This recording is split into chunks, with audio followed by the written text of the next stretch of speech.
wabarakatuh. Perkenalkan, kami dari kelompok 4 ingin mempresentasikan tentang material non-logam fero, magnesium, dan paduannya.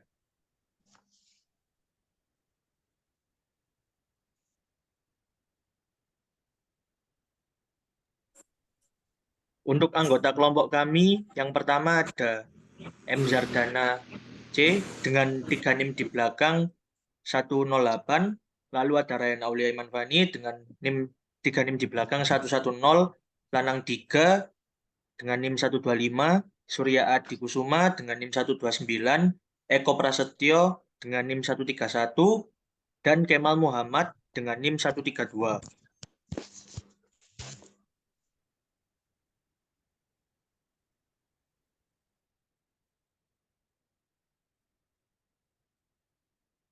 Pengertian magnesium. Magnesium adalah suatu unsur kimia dalam tabel periodik yang memiliki lambang Mg dan nomor atom 12. Ia berupa padatan abu-abu mengkilap yang memiliki kemiripan fisik dengan 5 unsur lainnya. Pada kolom kedua, golongan 2 atau logam alkali tanah. Magnesium adalah unsur ke-8 yang paling melimpah dalam kerak bumi dan unsur keempat yang paling umum di bumi setelah besi, oksigen, dan silikon. Membentuk 13% massa planet dan sebagian besar mantel planet ini. Magnesium adalah unsur paling melimpah ketiga yang terlarut dalam air laut setelah natrium dan klor.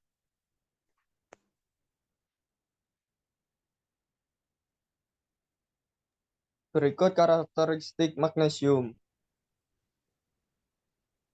Pertama, nomor atom dengan magnesium 12. Selanjutnya, konfigurasi elektron magnesium Ne3s. Ketiga, jari-jari atom dengan magnesium 160.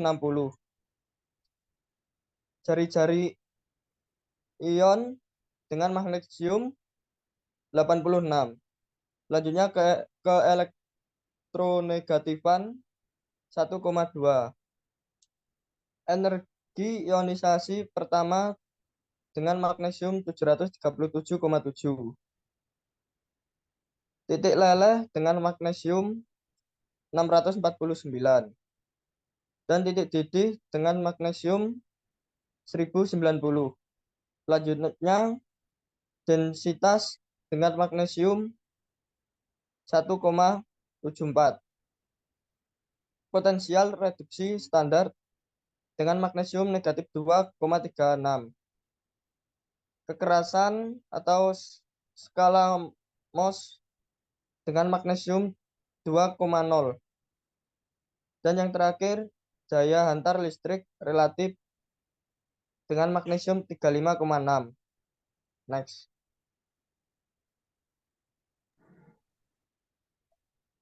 Bentuk kristalin magnesium. Magnesium memiliki struktur kristal yang khas yang disebut sebagai struktur heksagonal close packed atau HCP. Struktur heksagonal dari lapisan bolak-balik bergeser sehingga atom-atomnya sejajar dengan celah lapisan sebelumnya. Atom-atom dari satu lapisan bersarang di ruang kosong antara atom-atom dari lapisan yang berdekatan seperti dalam struktur FCC. Namun, alih-alih menjadi struktur kubik, polanya adalah heksagonal. Struktur HCP memiliki 3 lapisan atom. Di setiap lapisan atas dan bawah ada 6 atom yang mengatur diri mereka sendiri dalam bentuk segi 6 dan atom ketujuh yang duduk di tengah-tengah segi 6. Lapisan tengah memiliki 3 atom bersarang di alur segitiga dari bidang atas dan bawah. Perhatikan bahwa ada 6 alur yang mengelilingi masing-masing atom dalam bidang heksagonal, tetapi hanya 3 di antaranya yang dapat diisi oleh atom. Contoh gambar di samping. Kemudian sifat mekanik kimia magnesium. Yang pertama, ada mudah terbakar. Magnesium sangat mudah terbakar, terutama bila dibuat bubuk atau diiris menjadi strip tipis. Meski sulit menyala dalam bentuk massal atau curah, suhu nyala magnesium dan logam paduan bisa mencapai 3100 derajat Celcius atau 5.610 derajat Fahrenheit. Meskipun ketinggian api di atas logam yang terbakar biasanya kurang dari 300 mm. Yang kedua, sumber cahaya. Saat terbakar di udara, magnesium menghasilkan cahaya putih cemerlang yang mencakup panjang gelombang ultraviolet yang kuat. Bubuk magnesium atau bubuk kilat digunakan untuk penerangan subjek pada masa-masa awal fotografi. Kemudian, filamen magnesium digunakan pada bola lampu fotografi menggunakan tunggal yang dinyalakan secara elektrik. Pupuk magnesium digunakan dalam kembang api dan suar laut yang memerlukan cahaya putih cemerlang. Magnesium juga digunakan untuk beberapa efek teatrikal seperti petir, kedipan pistol, dan penampilan supranatural. Selanjutnya, ada sifat mekanik fisika magnesium. Yang pertama, satu unsur magnesium adalah logam ringan putih abu-abu dengan densitas 2/3 dan dari densitas aluminium. Ia menjadi sedikit kusam saat terpapar udara, walaupun tidak seperti logam alkali tanah lainnya. Tidak perlu disimpan di lingkungan bebas.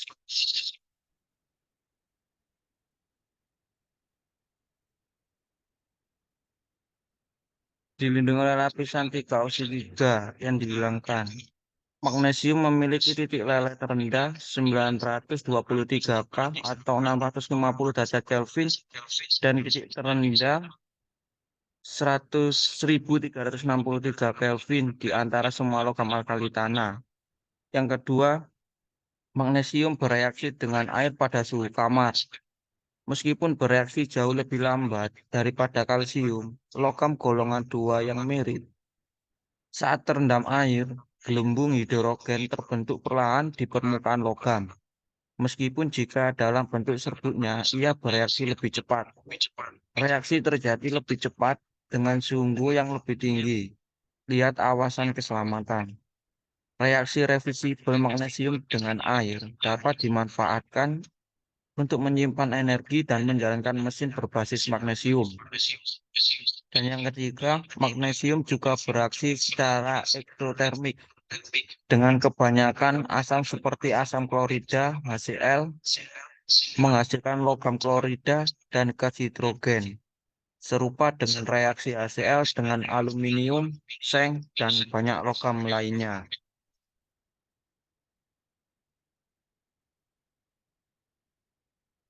Kemudian ada pengaplikasian magnesium. Magnesium adalah logam struktural ketiga yang paling banyak digunakan setelah besi dan aluminium. Aplikasi utama magnesium adalah berturut-turut paduan aluminium tuang dipadu dengan seng, menghilangkan belerang dalam produksi besi dan baja, dan produksi titanium dalam proses scroll. Kemudian yang kedua, magnesium banyak digunakan untuk fabrikasi telepon genggam, komputer jinjing, dan komputer tablet, kamera, dan komponen elektronika lainnya karena bobotnya yang ringan karena sifat mekanis dan elektriknya yang bagus. Kemudian yang terakhir, senyawa magnesium terutama magnesium oksida digunakan sebagai bahan refraktori pada tanur untuk pembuatan besi baja, logam non-ferro, kaca, dan semen. Magnesium oksida lainnya juga digunakan dalam industri pertanian kimia dan industri. Berikut adalah diagram faksa dari magnesium. Dan next. Dan berikut adalah beberapa pertanyaan dari kelompok kami. Yang pertama, bagaimana dampak penggunaan logam magnesium bagi tubuh dan lingkungan? Dan yang kedua, apa nama lain magnesium? Ketiga, apa keistimewaan lain dari unsur magnesium? Dan keempat, jelaskan apa dampak yang terjadi jika di sebuah daerah terdapat tambang magnesium. Yang kelima, apa yang dapat dimanfaatkan dari magnesium? 6. Apa bahaya magnesium bagi kehidupan manusia? 7. Mineral apa saja yang mengandung magnesium? Dan 8. Apa kegunaan magnesium dalam kehidupan sehari-hari? 9. Mengapa magnesium sangat penting untuk mendukung perkembangan industri dan transportasi pada masa kini dan mendatang. Dan yang terakhir ada mengapa magnesium sangat penting untuk mendukung perkembangan tubuh. 10 tadi adalah pertanyaan yang akan dijawab oleh masing-masing kelompok.